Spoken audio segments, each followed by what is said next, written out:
Welcome back to AM Northwest. It's a story about adapting to adversity, finding a new purpose, and discovering a way to keep moving forward. It's the story of Ian Mackay, paralyzed from the neck down, and his journey to becoming a world record holding athlete, endurance athlete. We welcome the author of Ian's Ride, a long distance journey to joy, Karen Polinsky. Good to have you with us, Karen. Happy to be here. Ian is an incredible man. Let's start with the story. At 26, he's down in California going to college. He loves to bike and being part of nature. And then what happens? Well, Ian was a biology student, so really connected to nature, found his joy in camping and hiking and biking and being with his friends under the stars and exploring all the landscapes of California. He was in Santa Cruz. And when he was 26, he had just completed a final. This is Ian on the left with his brother, right? Yeah. Yes, it is.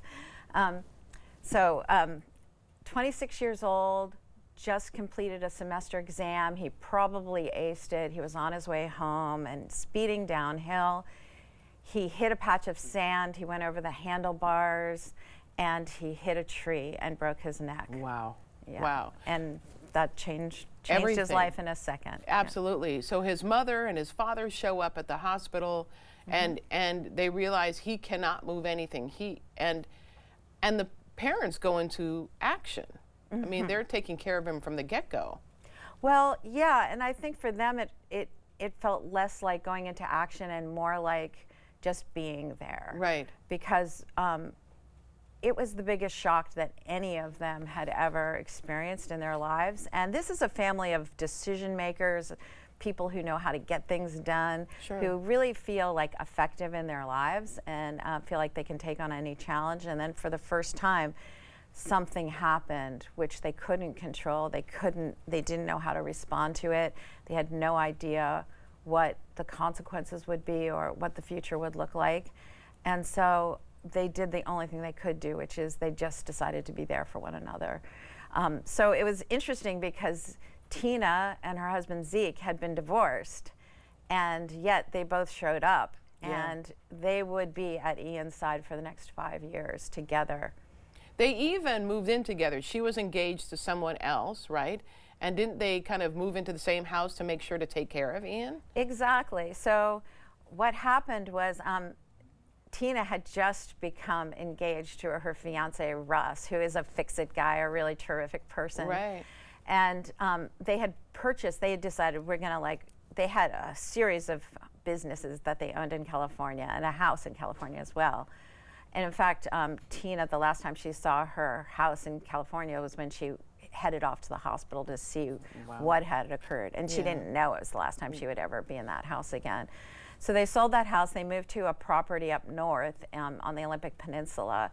And it was a new day. It was a new experience for all of them. Now, Ian had only visited that place twice. So after his accident, he was forced to abandon everything, his friends, his studies, this place that he had chosen to call home, and then embark upon this new life as a quadriplegic in an entirely new place. How did he mentally keep going?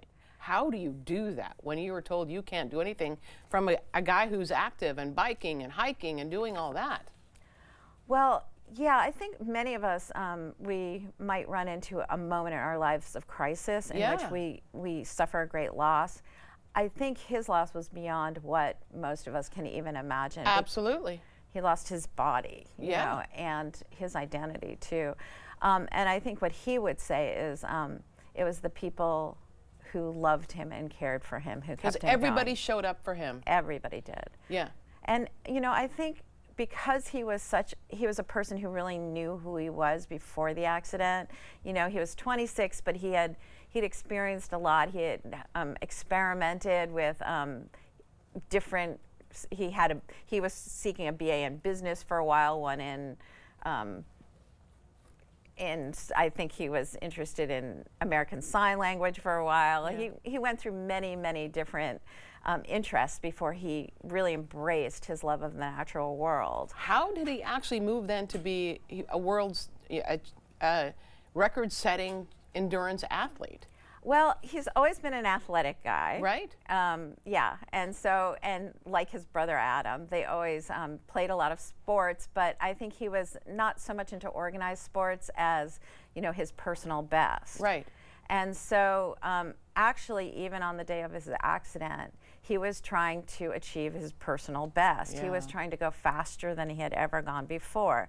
And so he was, you know, gripping the post of his bike and going downhill fast, Yeah. because he was a young man looking for the thrill of that Right. achievement, you Right. know. But he never really renounces that. In a way, he says, yeah, does he regret it?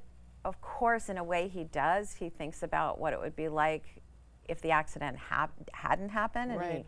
he contemplates that. He told me every day of his life. At the same time, he says, this is who I am, this is who I was before and Right. will be.